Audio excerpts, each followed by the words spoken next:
La Chine ancienne, un monde mythique, un pays où se côtoient des monstres légendaires, d'affreuses sorcières et des traîtres de toutes sortes. Tripitaka, le moine érudit, et le singe, son protecteur, y entreprennent un périlleux voyage à la recherche des célèbres livres de la sagesse. Le pourceau et Torrent se joignent à eux et nos 4 compagnons poursuivent leur périple à travers un monde magique et étrange. Ils connaissent de dangereuses aventures et croisent de redoutables adversaires au cours de la mission qu'ils ont entreprise au nom de l'empereur de Chine et de son peuple.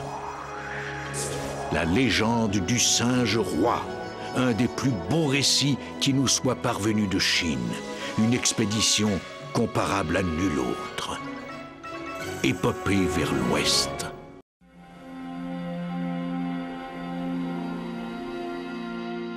Le bon moine Tripitaka et ses compagnons de voyage, le singe, pourceau et Torrent, continuaient leur pèlerinage vers l'ouest en quête des livres sacrés de la sagesse.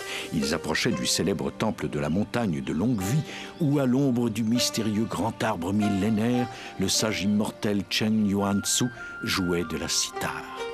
Alors que les divines mélodies du virtuose se répandaient doucement dans l'air pur des montagnes, un petit oiseau jaune vola vers le temple et s'approcha du grand sage sous l'arbre sacré.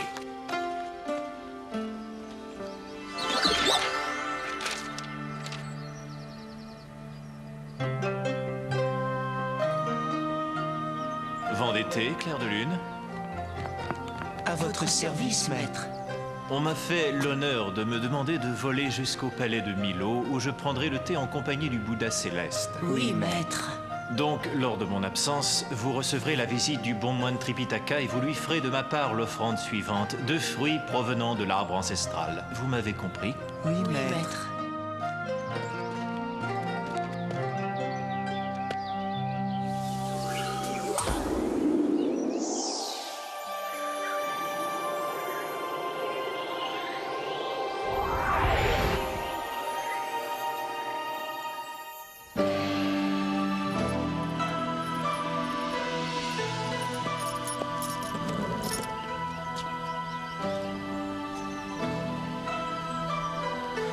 Oh mais attendez, maître, laissez-moi vous aider. Le temple de la montagne de longue vie, un domaine sacré, cher compagnon.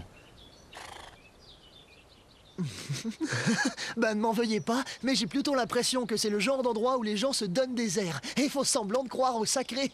Singe, ne sois pas impertinent. Sacré ou pas sacré, c'est pas grave, tant qu'ils ont un garde-manger bien rempli et qu'ils se montrent hospitaliers envers les voyageurs fatigués. La vie de moine est vouée à nourrir son esprit, pourceau, non pas à nourrir son corps.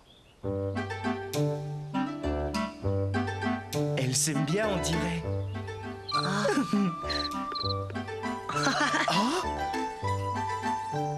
Non! Elles vont s'échapper! Rattrapons-les!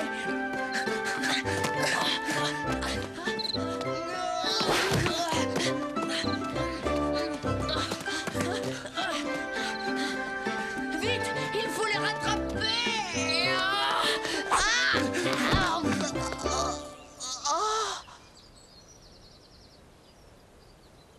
C'est vous le bon moine Tripitaka? Vous m'attendiez à ce que je peux voir. Soyez le bienvenu, notre humble demeure est la vôtre.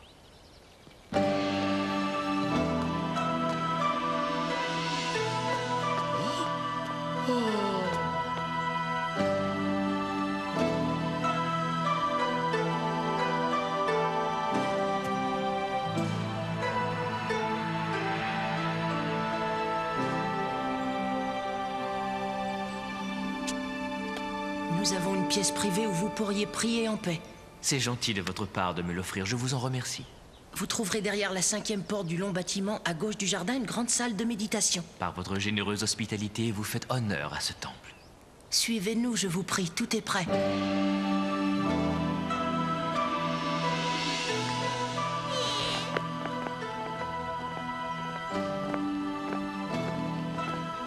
Si vous avez terminé votre méditation, nous avons une surprise pour vous. C'est gentil, mais vraiment, je n'ai besoin de rien. Ne dites pas non avant de voir ce que c'est. Je suis sincèrement reconnaissant, mais je dois dire non. T'en fais pas, il changera bien d'avis une fois qu'il aura vu ce que lui offre notre maître.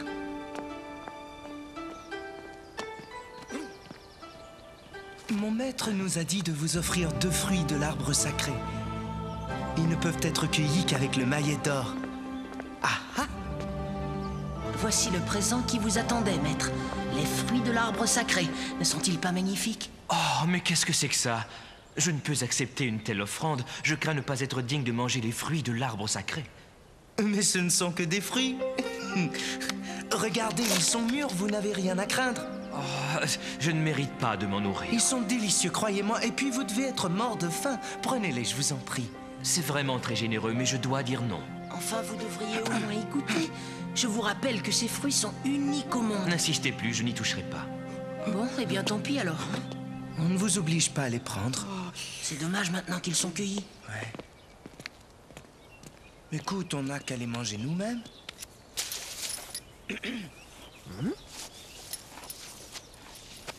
Dis, je meurs de faim. Tu voudrais pas me donner des fruits du grand arbre qu'il y a dans le jardin? Il n'en est pas question. D'abord, ce serait du vol. Et puis cet arbre et les fruits qui y poussent sont sacrés. Ils sont réservés aux gens de grande piété.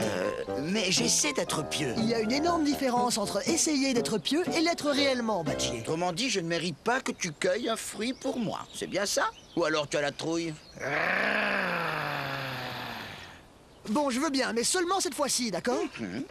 Il te faut le maillet d'or. Non, mais c'est quoi cette histoire de maillet d'or? J'ai entendu les 2 disciples en parler. C'est la seule façon de cueillir ces fruits. Et sais-tu où est rangé ce maillet, au moins? Juste à côté de la salle de méditation. Bonne chance.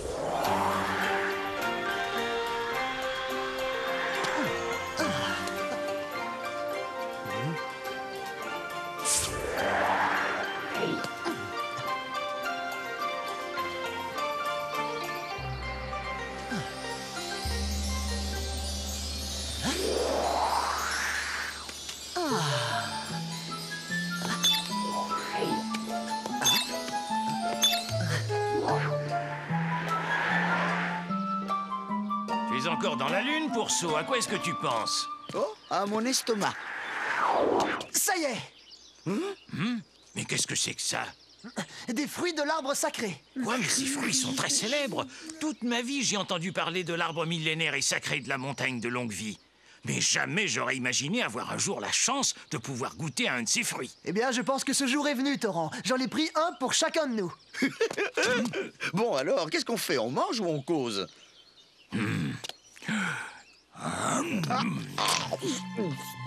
Je ne pense pas que quelqu'un pourra se rendre compte qu'il manque 3 fruits à cet arbre, mais je crois qu'il vaudrait mieux que l'on évite d'en parler, d'accord? Retourne!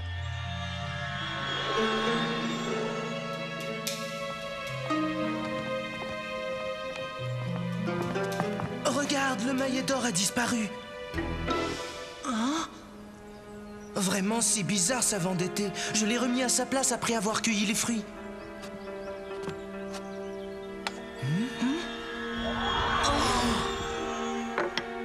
L'arbre sacré! Vite!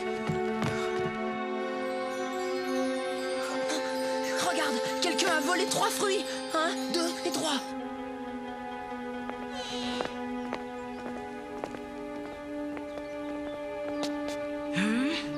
On ne se gêne pas? Vous restez assis à prendre un air de saint homme et pourtant votre conscience est souillée par le vol de 3 fruits de l'arbre sacré. J'admets avoir des faiblesses, mais jamais je ne ferai une chose aussi déshonorante. Mes amis, vous adressez vos accusations à la mauvaise personne. Peut-être bien. Et si vous vous portez garant de l'honnêteté de vos 3 compagnons de pèlerinage, nous chercherons ailleurs notre coupable. Je ne puis me prononcer en leur nom. Dans ce cas, nous ne pourrons faire autrement que les interroger nous-mêmes. Qui ça, nous? Nous interroger à quel sujet?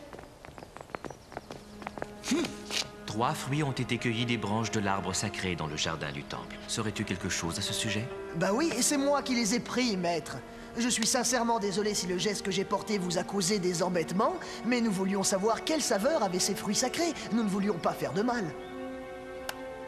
Tes piètres excuses sont encore plus insultantes que le vol que tu as commis, et nous ne les acceptons pas. Franchement, il a quand même avoué.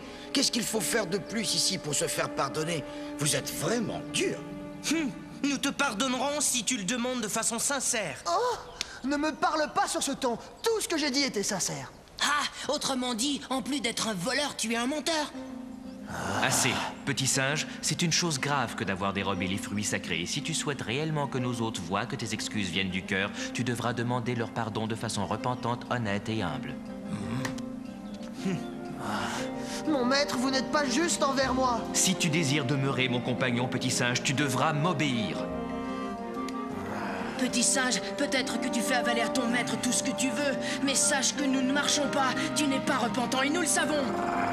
Tu es un voleur et tu mens comme tu respires. Tu es un voleur et tu mens comme tu respires. Tu es un voleur et tu mens comme tu respires. Un voleur!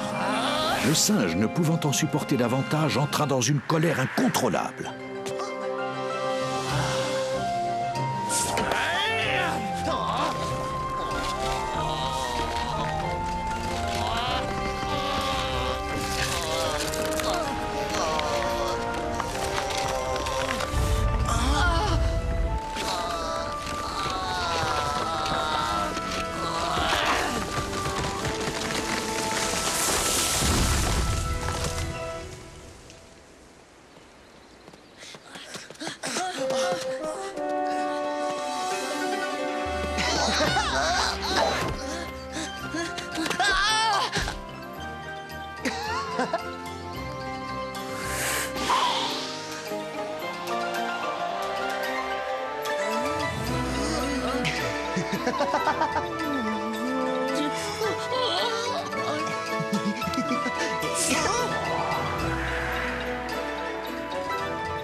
Ne soufflant mot de ce qu'il avait fait, le singe invita ses compagnons de voyage à quitter le temple, abandonnant 2 moines en pleine torpeur et un arbre sacré déraciné.